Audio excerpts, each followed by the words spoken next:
The collection itself is entitled Collecting Dust, and believe it or not, that was just a serendipity idea. Before I started this process, I looked in my file folder and I looked at all these sonnets and I thought to myself, man, they're just sitting there collecting dust. I really need to do something. And I thought, okay, if ever I put them together, that's going to be the title. And that's how the title came about. It was just one of those thoughtful moments where you think, yeah, I want to use that for the title.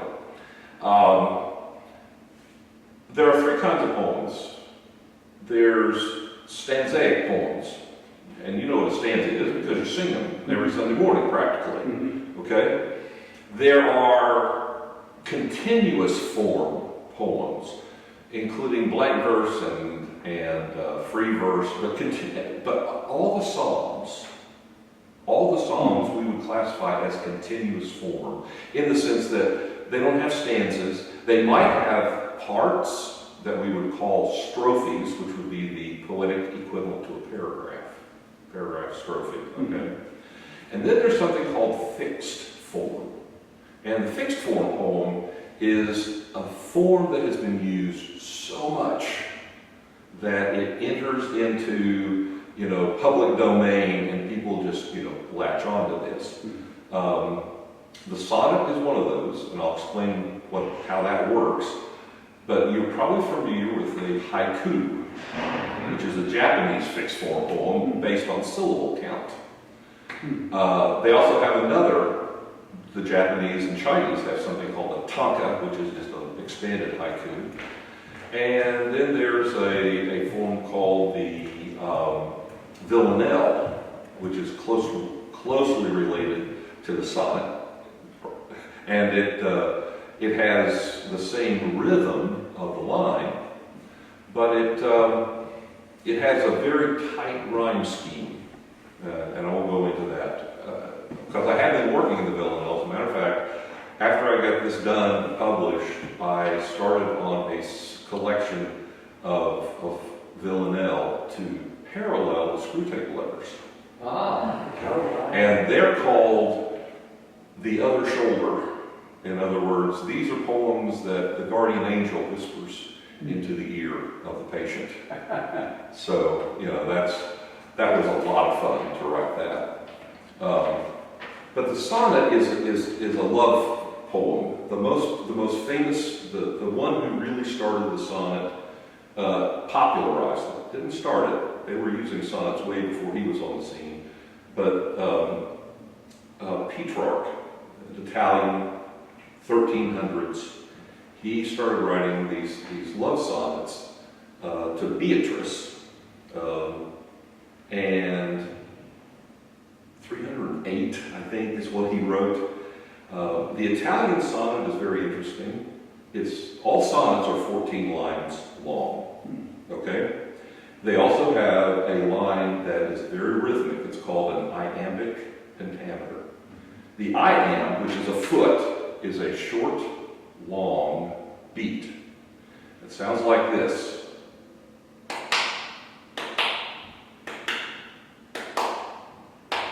What's that sound like to you? A horse. A horse? It does like that. Yeah. Drum. Drum beat, maybe? Your heart. Yeah. The iambic beat is the heartbeat. Heartbeat, yeah. It's not surprising that the iambic is a favorite among love poets. Okay? Heartbeat. And it's called pentameter because there are 5 of those feet in the line. If you're counting syllables, at least with Shakespeare, it's a line that's 10 syllables long. Okay? Petrarch organized, from sermon writing or even, business writing, there are certain organizational forms that you use to emphasize certain ideas. All right? So the Italian form is 8 lines and then 6 lines. The 8 lines kind of sets the scene, and the 6 lines either counters it, or explains it, or fulfills it. Yeah, so it's an 8-6. The Shakespeare gets a hold of this 200 years later, And he adjusts the form a little bit. His favorite form, although he didn't use Italianate, he would use 3 quatrains, that is 3 sections of 4 lines, and then a couplet that was like the punchline. So 4, 4, 4, 2. And it is amazing what you can do with this form. And I like it because with the rhyme scheme can be about anything. You can have the first and third lines, and the second and fourth, or you can have the first and fourth, and the second and third. I mean, it just, it's anything you want for the rhyme scheme you can make work. But I like it because you can make the verse sing. The language can contain its own music.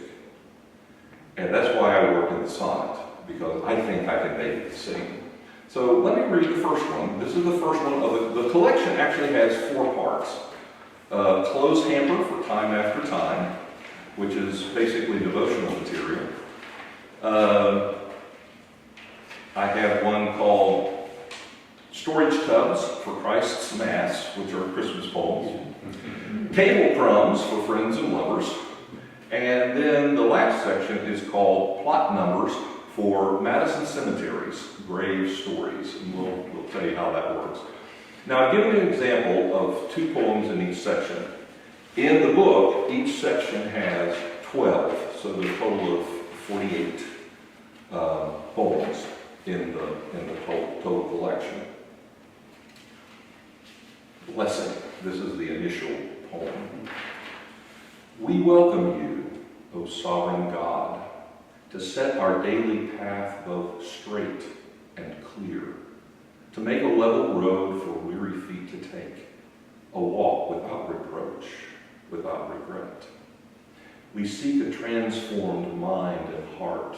We pray to bend our winding wills to your great good, to do what we know, to be what we should, by leaning on your outstretched arm each day. We sense how much you gave, how much you give, a treasure bound in terra clay, but greed inflames to have and hoard beyond our need, impoverishes the way by which to live. Our Father, we would lead what we believe. It is more blessed to give than receive. Now, all poetry, well, not just poetry, all art, really doesn't matter what the form is. All art is based upon compression. It takes everything that's extraneous and cuts it out. So when you're engaging a piece of art, you really have to kind of pay attention to all the details and how those details interact. Because if you don't, then a lot is going to go by the wayside and you'll miss interactive relationships. Inevitably, when I'm talking to poetry with some of my colleagues occasionally, some of my friends and my students, someone will say, well, why didn't they just come out and say that? Because that's not what art does. Art holds the form very tightly. And it's an interactive form. It demands us to participate. If we don't, essentially you don't get it. If you do not invest, you will not get the payback and the payoff, as it were. So, let's look at this. If you'll notice, this is a Shakespearean Elizabethan sonnet, right?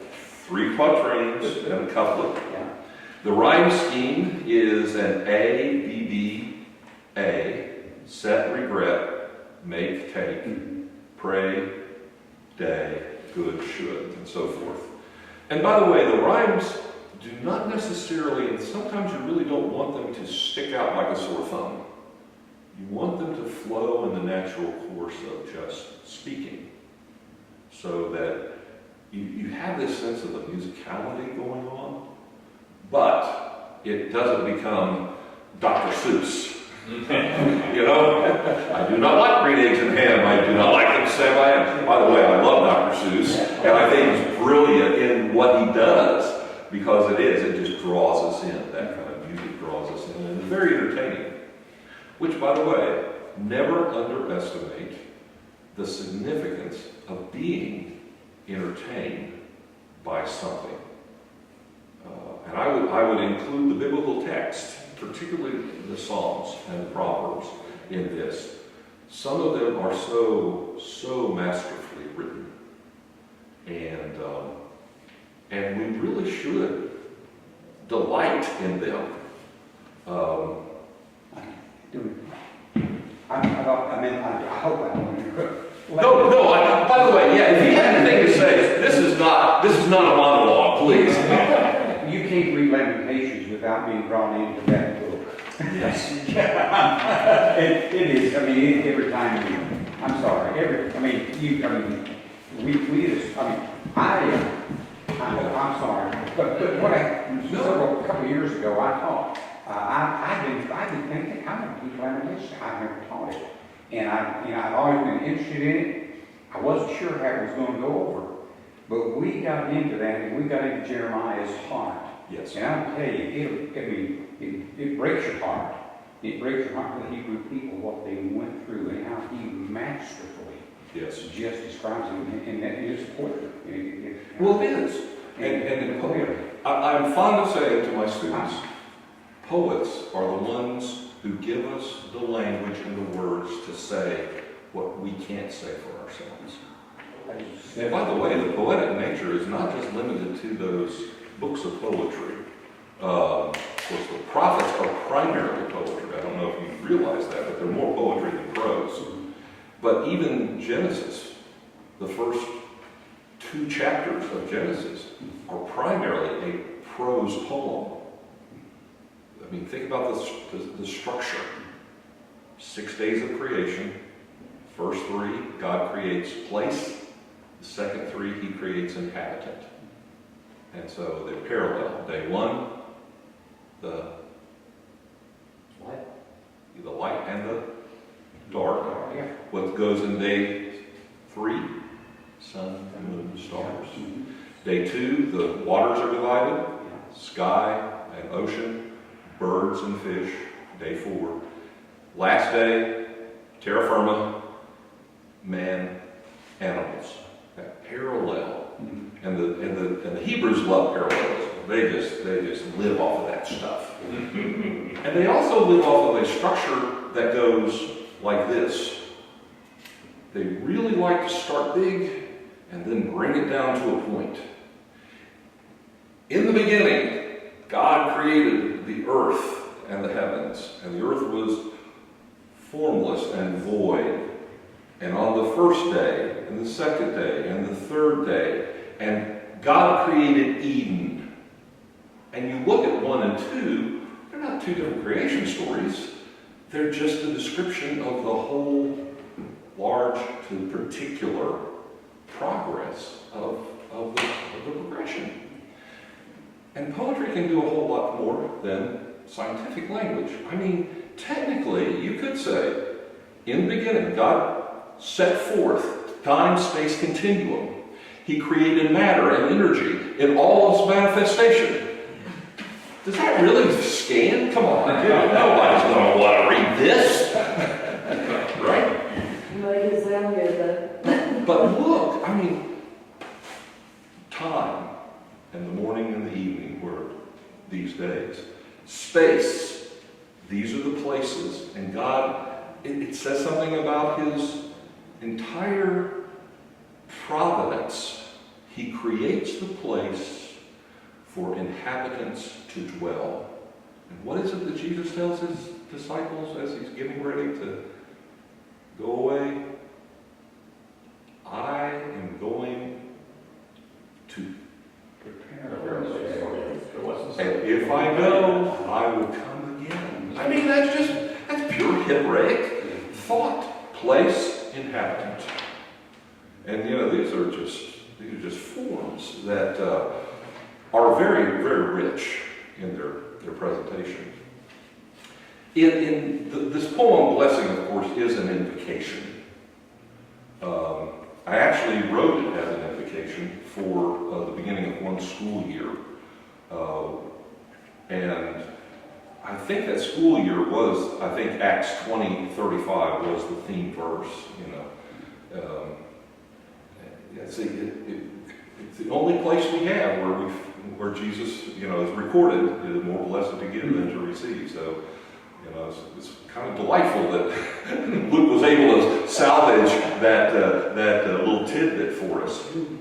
And if you look at I showed you the rhyme scheme. We welcome you, O sovereign God, to set. Bum, bum, bum, bum, bum, bum, bum. And so it goes throughout the rest of the poem in that regard. And the idea of being willing, if we're going to engage God, to engage Him in some kind of transformative act. That Romans 12:2, the transforming of the mind. And then sensing, and that's the best word I can say, sensing God's power, sensing the intimacy of His interest in us. It's hard to know. I don't know that we ever will know it on this side of time and space, but we can sense it. We have an idea about it. Something that, you know, you can almost touch, but can't quite put your finger on. This poem, one of the lines that is rather, I got a lot of response on. The next to the last line, our Father, we would bleed what we believe.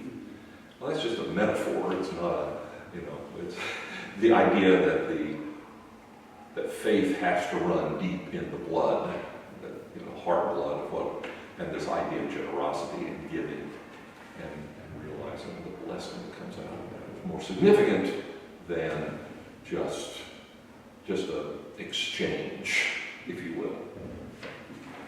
Do you have any questions? By the way, I would be happy to. I do know the poet, so I've got an inside track that some of these things actually suggest. So I'd be happy to, engage you on that level. I like that, like you said, that line, we would believe what we believe. When Dr. Garner was here, I don't know if you know Dr. Garner, I don't know if he was one of the speakers to it with the one you did. Anyway, he's retired now from Carson Newman. But he tells the real story when they lost his son in a tragic accident. And, they began questioning their faith and began questioning what they believed. And remember, he said he came to the realization, he walked up to his wife, and took her head in both of his hands and said, this is not what we believe. In spite of the trauma they were going through and the desire to lash out, it went deeper than that. Yeah. What they believed went deep, but you have to reach for it. You have to reach for it. And I thought that ties in my mind. When I read that, I thought of Dr. Garner. Yeah. And that's the other thing. Poetry definitely has a context from writer to listener or reader, but it also sets us thinking in other directions. Ralph Waldo Emerson, in The American Scholar and in Self-Reliance, says something about the use of books in both of those essays, that the best use of books, he says, is the one that sets you to thinking your own ideas. The most successful book is the one that you're reading about halfway through, and then you put it down and you go think your own thoughts. He says, if you read a book straight through, it's failed you. It has failed you, because it should stimulate your own thinking and your own ideas. I think it's true, right? I think it is. The question is, you can read part of it and then you chew on it, you think on it, and you challenge you to. Yeah. And I have the best books that I often go back and finish them, but, they make me pause. Mm-hmm. They make me pause. And I'm thinking, Philip Yancey is one of those writers. Yes. Yes. And he challenges you to think through more than what he reads, what he hears. The prophets do that for me. I can't read those guys straight through. I have to stop, ponder, figure out. I never figure it out, but I have to at least imagine where it's going, you know? The next poem, this was, I wanted to read this one tonight because of all the poems I've written, this is probably the most theological of all the poetry I do. So I thought, now I just want to get that one on the table because it needs to be done. Genesis 3:22, you might remember the story of the garden and what happens. But 3:22 is God's response where he says to himself, let us drive man from the garden, lest he stretch forth the hand to the tree of life and live forever. Implication in this condition that, can't be bought back. All right, but it's the phrase, stretch forth the hand, reach out or grab, to grasp. In Scripture, there is never a reference to the word the fall. Fall does not exist, not as a phrase. In fact, even the old rabbis don't even use it. It shows up about the 1st century with the church father Origen. Origen is the first one who talks about the fall.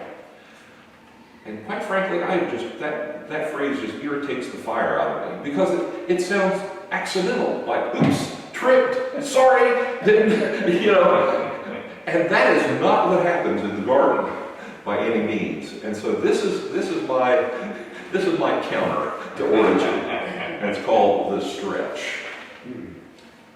We did not fall except to fail his faith. Instead of trust, we stretched the hand to clasp what we refused to understand. Belief betrayed seeds every garden's crowned with grief. Diminished by that choice, we still retain capacity, if not facility, and just enough to open clenching fists where thorns and thistles sting with sweat and pain. Our Maker gives, and we receive the gift, no matter how impossible to hold. But hold we must, before our loss turns from rain and rust. But hold we must until our loss from rain and rust has turned us once again to trust. So what can wash away this smudge of sod from grasping? Nothing but the blood of God.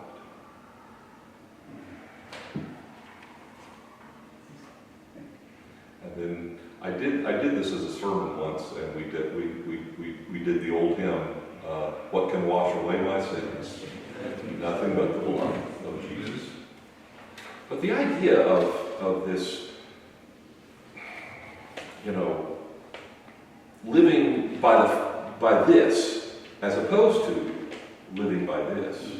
And these two poems form the beginning of the collection, one of which is more blessed to give than to receive. The other is, and this is how we got into this condition anyway, by this attitude and practice of taking.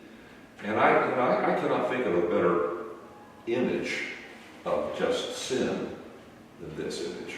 Mm-hmm. Reaching out and grabbing what is not ours to grab. And then too,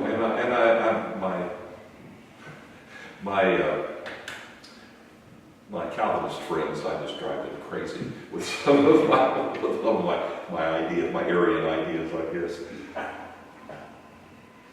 We did not fall except to fail his faith. To realize that in the beginning, God essentially entrusted humanity, believed in humanity, both to make and to behave.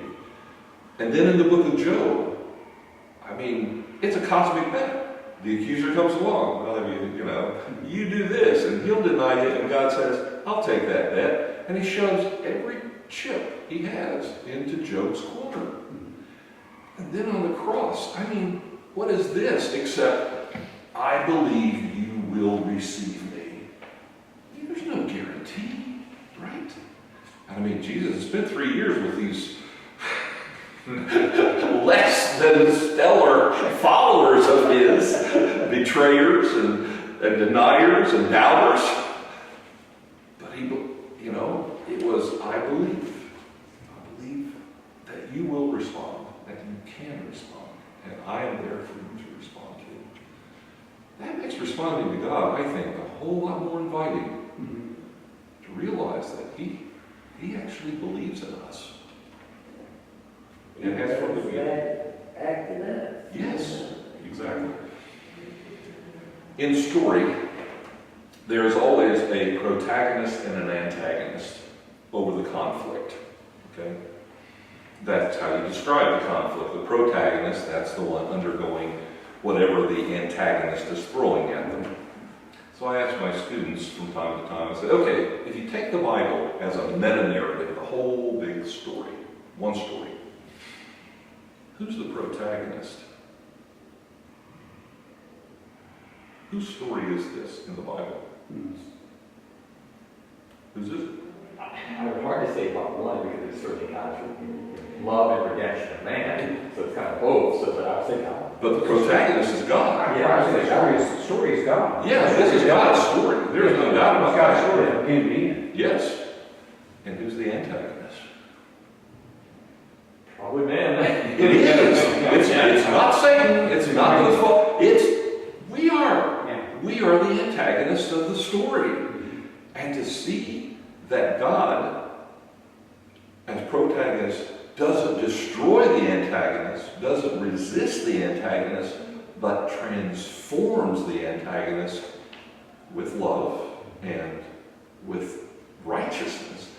That is a story. Now, that is a story that needs to be told.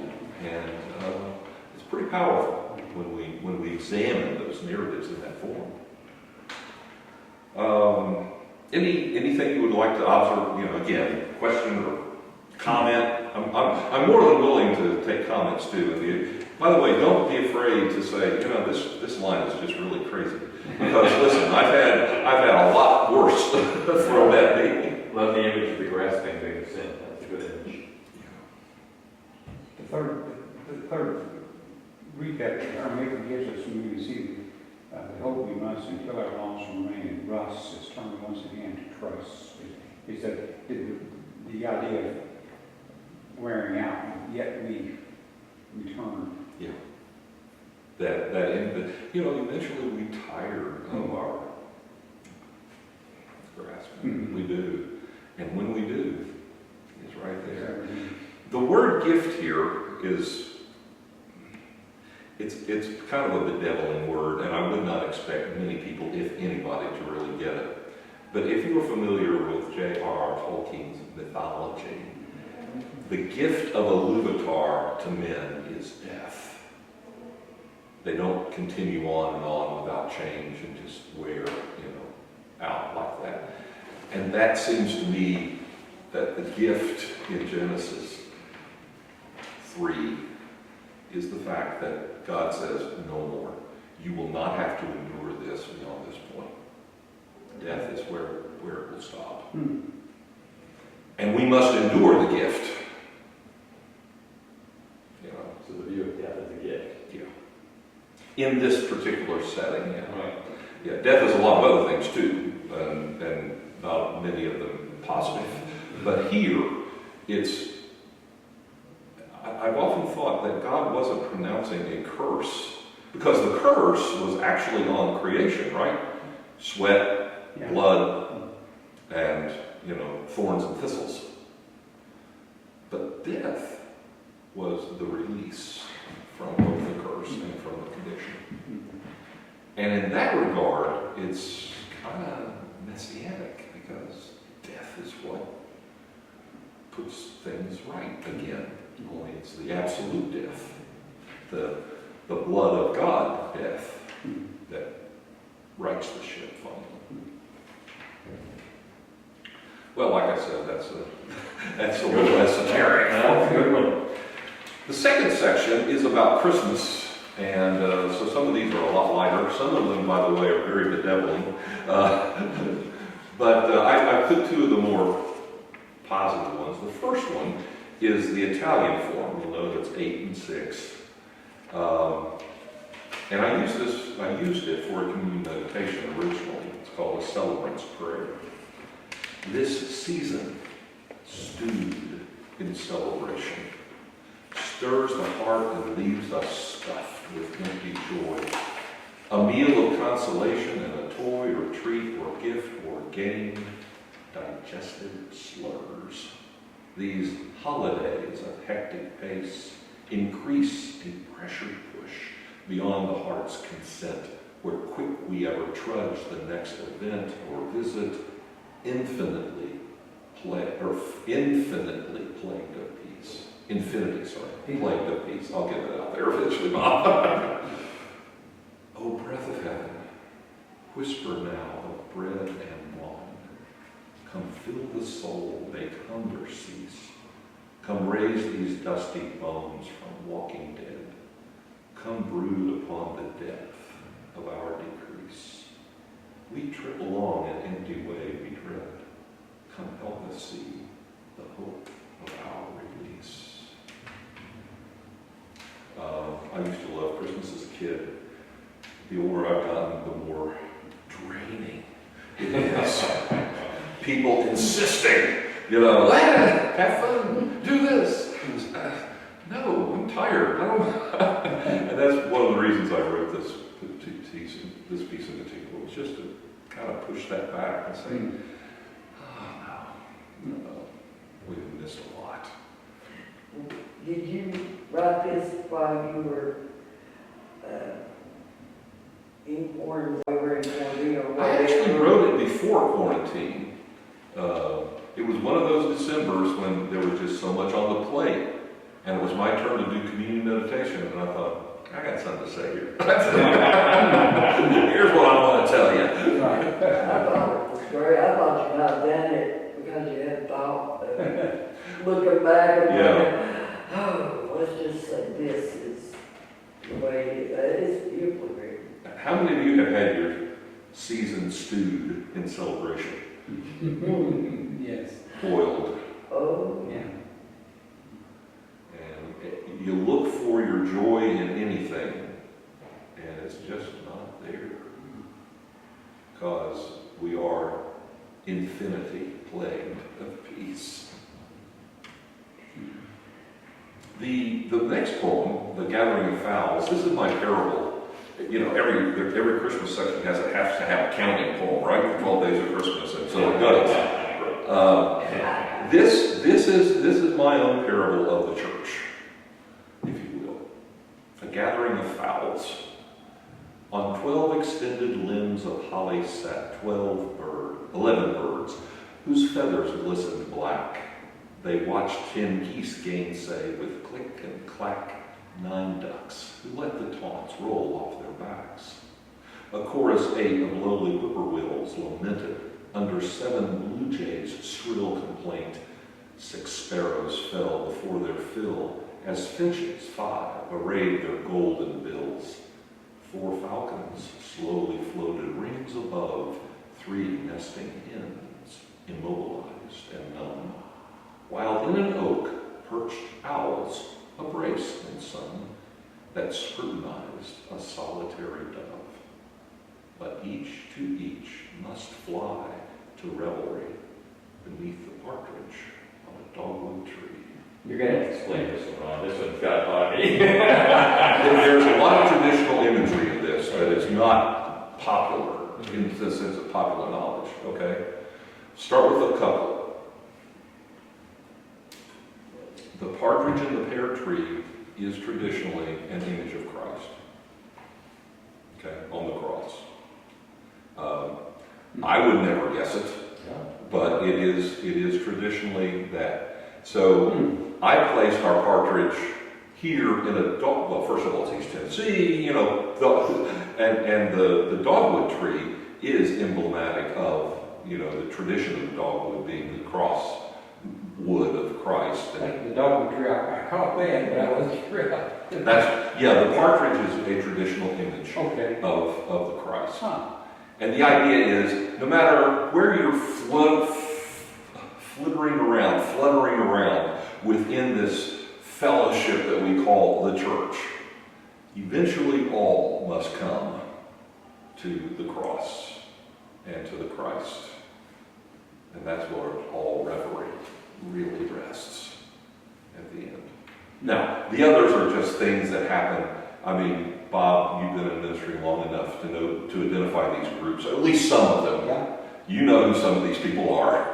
It's that illusion, isn't it? It's very easy, yeah. Some of those you bet. There are, those who the Finches, who have, more resources and take advantage of those that do not. There are the predators, not necessarily in the sense of destructing like a falcon, but definitely those who circle, and those who are fearful, the nesting hens. The owls, this is my own image, those who intellectualize rather than actually worship. And that solitary dove, the idea of course, God in the whole thing. The geese click and clack, that's just gossip, and how things get started. So it's the whippoorwills. yeah, they're the kind of dull, they're D-O-L-E, dull-faced folk who have no fun whatsoever. They're lamenting instead of being excited. Yes, that's exactly right. Yeah. And the thing about good poetry is that it can also be multiple layered. And I tell my Sunday school class this all the time when we are dealing with passages of Scripture. We'll talk about, well, it could go this route, it could go this route. And I say, all right, so if these are not contradictory, if those two vantage points are not contradictory, then we better hold them together and say, here's a rich passage that gives us some real breadth and depth of meaning. Of course, a passage an interpretation cannot contradict itself. If it is, one of them has to be wrong. You can't say black is white and white is black. But you can say, that black fades to gray and white fades, or white rises to gray.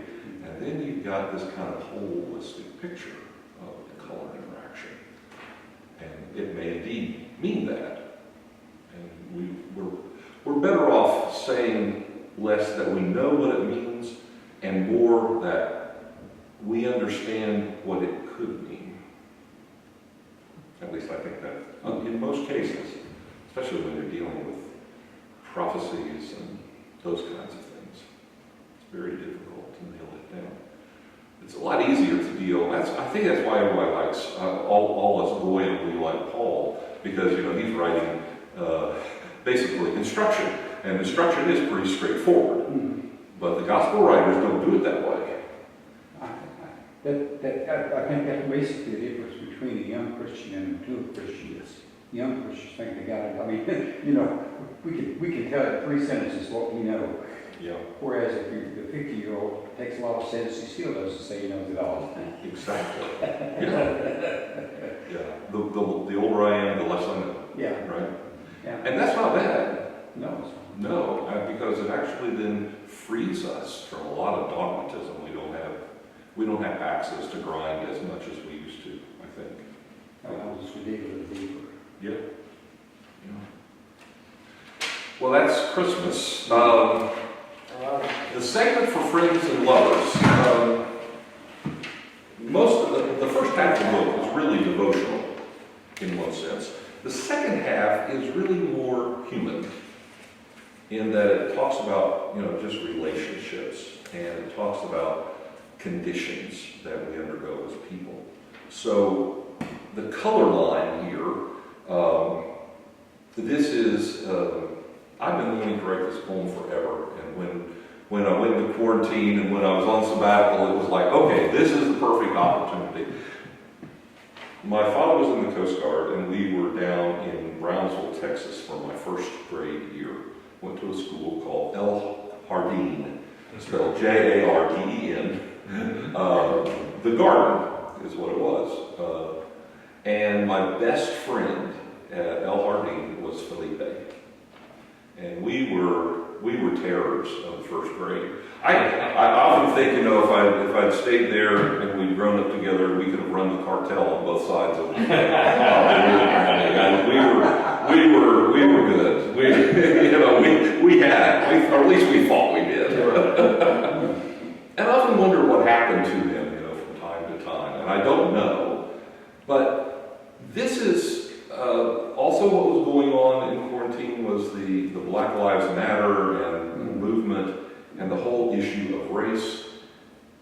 And that has not really been part of my story, per se. But this has. My connection with race really had more to do with Felipe as a Mexican. And how it just didn't matter. And yet, how all races have kind of a dark side to them. The one word that I borrowed is the word man. It's a Pan-Mayan term of kinship. It means grandfather, or it can be grandson, or it can simply mean a respect referring to ancestors and deities. And that's the way I use it here, the idea of respect to deities. How could we know the blood upon our hands? Our first grade life obscured the ancient vein. We learned our letters reading Dick and Jane, and galloped free. No stocks, no bonds, no lands. Felipe, by the way, means friend of horses.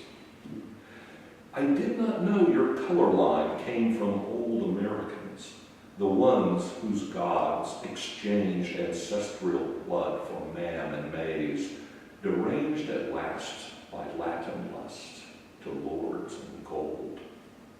I did not know my color line cut through the old North world, where folk of Fae encased their sacred prey in bobby peat, embraced the littered world by slashing throats askew. How odd. Your fathers left your skin blood-stained, while thirsty Mother Earth left mine blood-drained. We are all people of blood, all of us at some point. Felipe was, he was Mexican, but he was definitely of Indian ancestry. He was not as much Spanish as he was Indian. And of course, the Aztec and the Mayan empires, they worked off of, blood sacrifice. I am about as Northern European as it gets. I really am.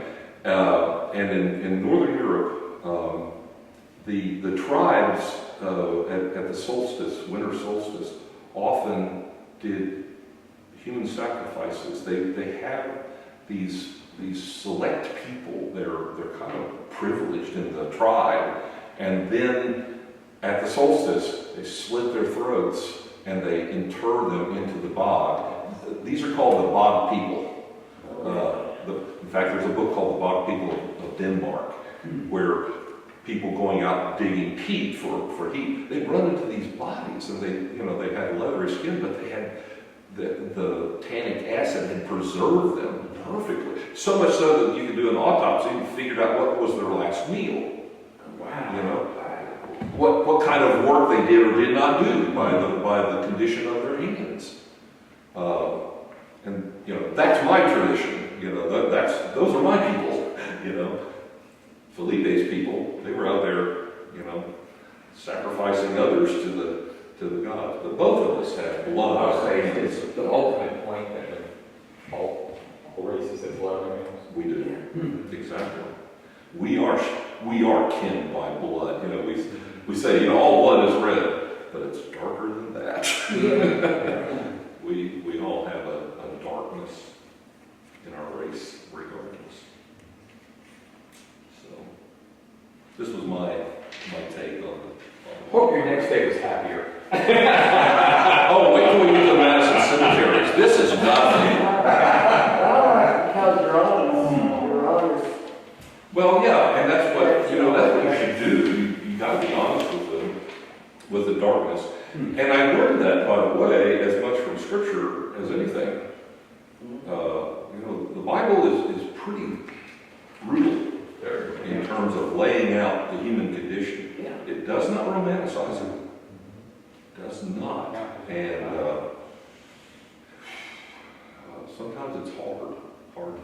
Someone, I mean, I'm sure you heard, someone said that's one of the best features of the Bible, that you could believe it, is that if God was going to hide something, that he would hide bad things. Exactly. But he didn't. Yeah, and then when you think about who he favors, I mean, let's face it, Moses, a murderer, David, an adulterer, and blood on his hand. But I'll tell you the one that really just boggles my mind is Nebuchadnezzar. I mean, Nebuchadnezzar was called the scourge of God, but he wasn't referring to Yahweh, he was referring to Dagon. And I mean, if he were alive today, he would be put on trial in The Hague for war crimes. Yeah. The way he went about conquering his empire. I mean, he was brutal. They were one of the most brutal people. And yet, God favors him. And Daniel likes him, even. And you gotta think, how strange is that? And yet God wouldn't let him get away with just anything. When he looks out on his works, he says, I have done this. God says, no, you didn't. And I'm going to show you. You crossed the line. Yeah. And there is secondary evidence in Chronicles outside of the Bible that talks about Nebuchadnezzar's madness at the end of his reign. I mean, he went crazy. Is that the one in the back? Yes, that's the one. That's the one.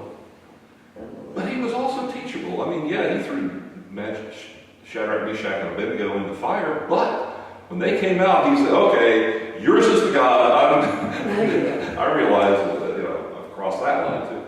So I take great comfort that God cares for reprobates. And is there this is you start surmising, I understand that. Do you think it's the idea that he's not finished? That there's redemption is always a possibility? I think so. And that is why sometimes, like David is a great example. I know you use that a lot, that, he did some pretty horrible things that would have had other people condemned and put in prison or worse, and yet he didn't give up. Work in progress, I guess, is the term I'm thinking. And there's always still that chance of redemption. And the idea of never is something that we should probably be very careful about. And the author that really has helped me see this more than any other author is J.R.R. Tolkien of The Lord of the Rings. Gollum is reprehensible. But Gandalf says, there may be a chance. Yeah. I won't say that, and Frodo figures it out, and so does Sam in the whole course of the novel. They all understand, okay, yeah, maybe he does deserve death, but there is that opportunity. So let's see what happens. And that's a powerful realization, because it can apply to us as well. Right. In fact, if we don't have that kind of sense, what do we make of the passage to love your neighbor as yourself? Well, if we don't see the potential in ourselves, how can we possibly see the potential for our neighbors? Bring that over. In page 9, this is the poem Yokefellow. You know what a yokefellow is. It's good New Testament terms. Paul talks about his yokefellows. One of my fellow elders, Boaz at Woodlawn, if I have a yokefellow in life, it's Bo. I mean, we're from very different backgrounds, very different personalities, a lot of different interests. But yet, when we work together, it's like, we know how to pull together. We know how to do that. And so, our story, I'll just tell you our story, and this is what I wrote to represent it. Bo visited Woodlawn with his wife and 2 young sons. So another elder and I, when we called upon them, and said we were glad for them to be there, and we hoped they'd come back. And they did, and then Martha and I invited Bo and Carol and their boys over, and I mean, our friendship just kind of gradually grew, incrementally, like that, over the years. Bo's wife, Carol, fell victim to a brain disease about 5 years back, and it just devastated her. And she went downhill really quick and eventually died. My wife, on the other hand, it's been 25 years. Her health has just been incrementally slipping away, piece by piece by piece. So, we share that vantage point as well. That evening, long ago, you took my call, an invitation that I made to dine. And so began the decades link, divine devotions mean, like Barnabas and Saul. For Sharon's rose, we undertook the field. You labored by applying boardroom skill. I plied consensus with a classroom will, transforming service to a sacred yield. Bo worked for TVA as a programmer and also as a business leader. I, of course, working at Johnson. So when we were it was really fascinating in board meetings, the 2 different ways we operated, and yet were able to merge. From valleys west and north of Tennessee, west would be the Mississippi Valley, north would be the Ohio Valley. Bo is from western Tennessee, he's from Memphis. I'm from the Ohio Valley. My folk grew up and lived along Madison and Ashland, Kentucky, that whole area. We brought our mates and found the shadows where the slow decline and quick demise ensnare, and still I stand by you and you by me. In worship, work, and wives, we strain the steep. We lean together, joyful as we leap. Often in the couplet, you'll find a key to the structure of the rest of the poem. And in this case, the first stanza deals with work. The second stanza deals with our wives. The third stanza deals with our worship is actually the first, and the second one is work, and the third one is our lives. There we go. There, the material I covered.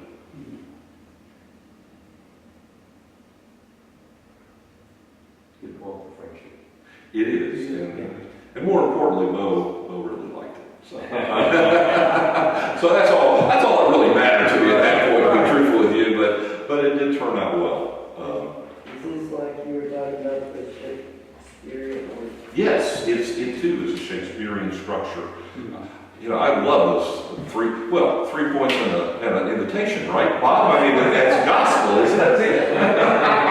3 points and 1, that's it. Yeah, your title is your introduction. You got the 3 stanzas as your point, and the couplet is your bring it together. Well, I learned a lot more about it in school. Well, and the cool thing about understanding the structure of a sonnet, once you understand that, when you go to it, you've got tools to unpack the sonnet. It's not just a bunch of lines running together. It's, let me read these 4 lines. Let me read these 4 lines. How do they relate to one another? Oh, here's this couplet at the end. How does it relate? So, structure is very, very important. It's kind of like the same thing of understanding how Hebrew parallelism works in the Psalms. It's not just a bunch of repeated words. It actually builds or contrasts or develops something. Parallelism is used a lot, over and over and over Yeah. in Psalms. And I have a theory about this. Indeed. It's totally theory. You know that in the Hebraic sense, how do you verify something in a court of law? How do you adjudicate a truth? Two or more witnesses. I told him, you have, in fact, God said, you can't convict someone unless two or three witnesses. That's exactly right. So all those repetitions that we as Westerners think, well, it's just, you're just saying the same thing. No. The Hebrew writer is saying, here's one witness, and here's a second. You've got one creation story in Genesis 1, you've got a supplementary creation story in Genesis 2. They are not contradictory, they are verifying God created. It is evidence. And that's how, the Hebrew readers would say, well, here's the evidence. They would see this as a unified whole. And so you get those double and triples in the Psalms where you have those couplets and you have three lines. They're a way of verifying, substantiating the truth of something, which is pretty cool, I think. Well, now you have to do the song, and when somebody else sings. Why do they do that? I grew up in southern Indiana for 5 years. My dad's people are from a little place called Madison. And My brother preached in Madison, Indiana. where? It was in Baptist church. Where? I can't remember the name of the church. There's what it was he was doing his PhD at Southern. Okay. And he preached in Madison and rode to Southern back and forth. Well, there's several Baptist churches in Madison for sure. I can't remember. What was the name? And who did this? Your brother? Huh? Your brother did this? One is a man. Okay, yeah. He was in Miami for 30 years. Yeah. He finished at Carson and went to Madison, Indiana. Went to PhD at Louisville. Right. And he preached in Madison, Indiana. Yeah, it's about 50 miles from Yeah, he drove back and forth for a doctorate. Well, I lived 5 years in Madison. Okay.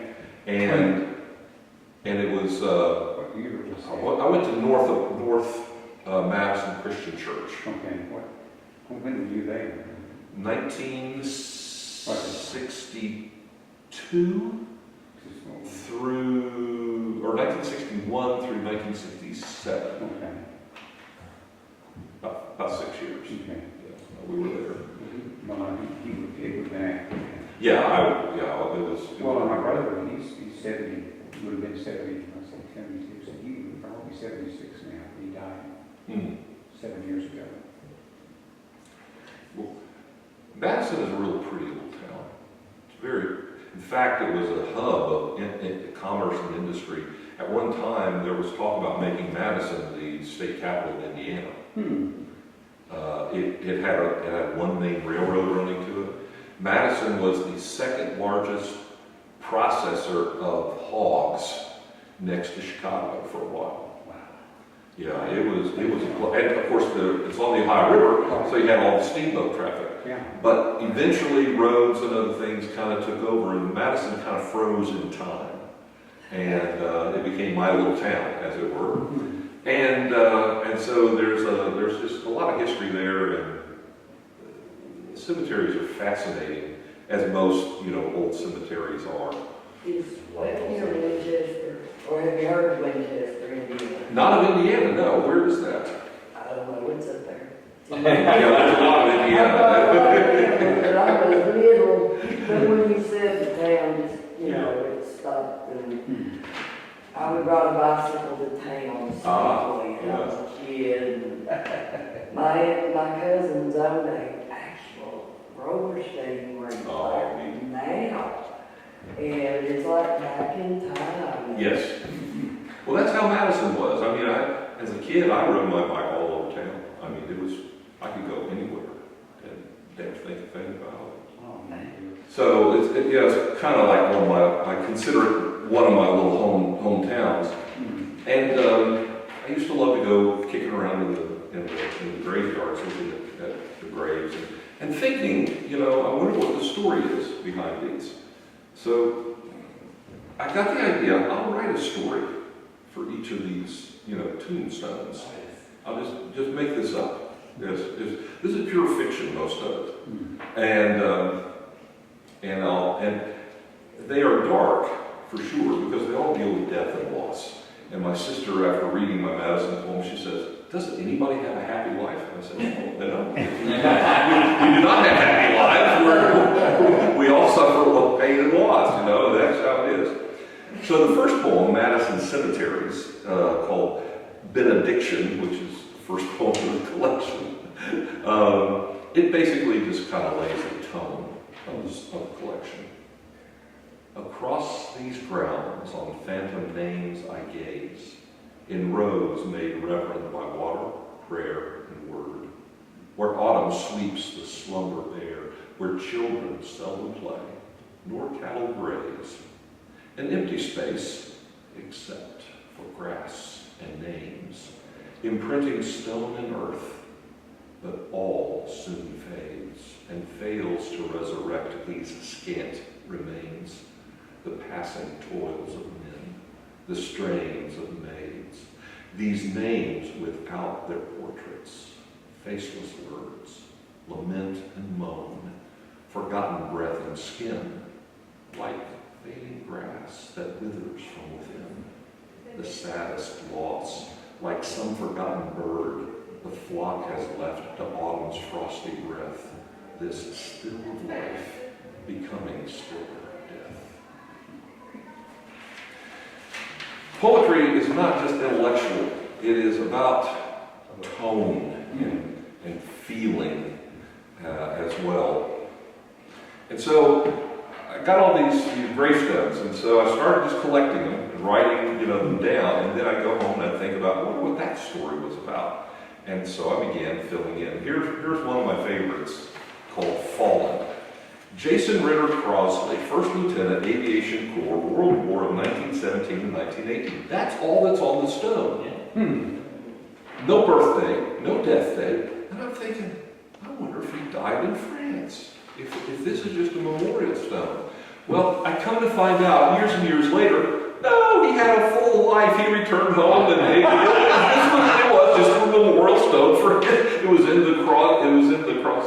Actually, all these names are reinvented. I didn't want to have to worry about somebody coming and suing me for defamation. So I changed all the names, but it was in that section of the cemetery. So here's my take on Jason's death. In France, his riddled plane survived touchdown. The Sopwith's engine belched blue smoke, then died. The maimed American surged from the side and slid the wing from the cockpit to the ground.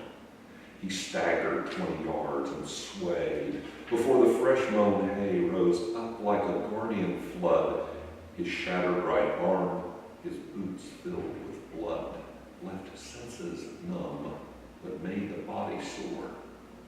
He rolled on his back in a gloaming daze, recalled a sky, September, just the same as that above, a high school football game.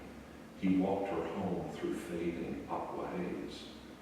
Of all he wished to see below these skies, he most desired her dancing azure eyes.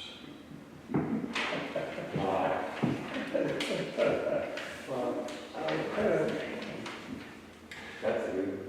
When you can find a set of imagery that works in both of your settings, so the word touchdown, plane,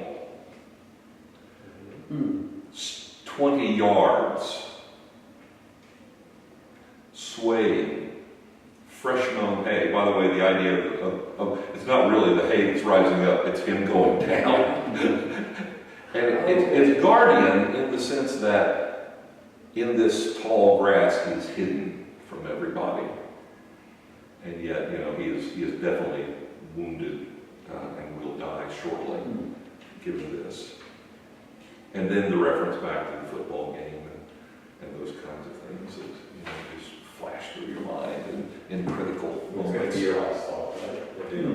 Yeah. Yeah. No, that's interesting. Even find out who they that is interesting. I share your, I sometimes see where morbid enjoyment of cemeteries. I do too. And I call this section, I call them grave stories. I mean, it's very literal, and it's also the sense of serious. When we hike a lot, and I always love, when I know about this old cemetery or gravestone, you go out there and you wonder what their life was like. And it's the same kind of wonder, what was their life like back then? What happened to them? What did they experience in life? So I decided to write it down. Unfortunately, the gravestones are this big, and of course over time the carvings fade. But even if it didn't, you get these 1 or 2 sentences of their life, and that's all you got. Right.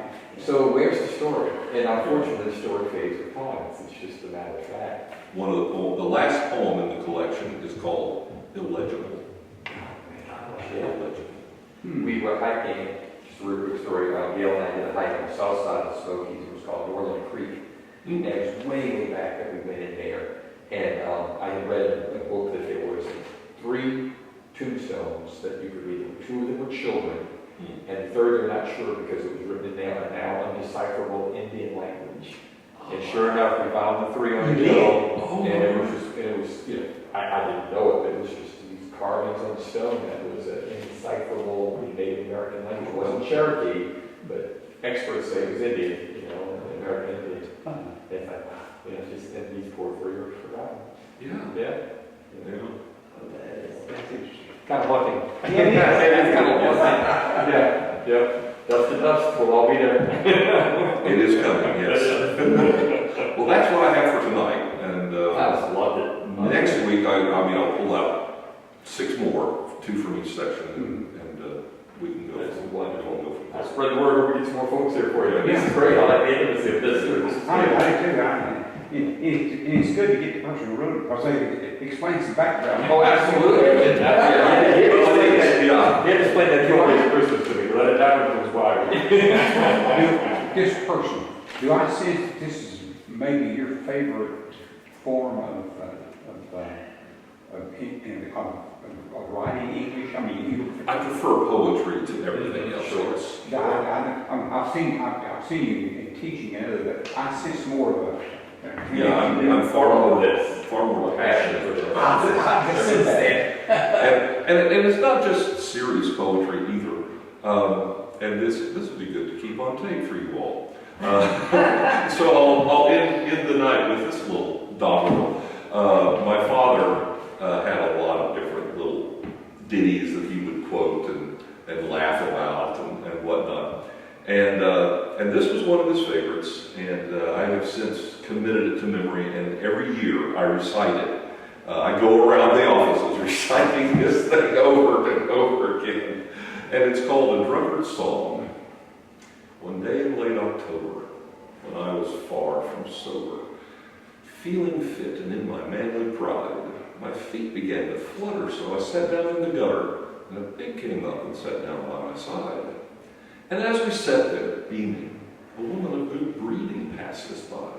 I heard her say, "You can tell them that loses by the company they chooses." And the pig got up and slowly walked away.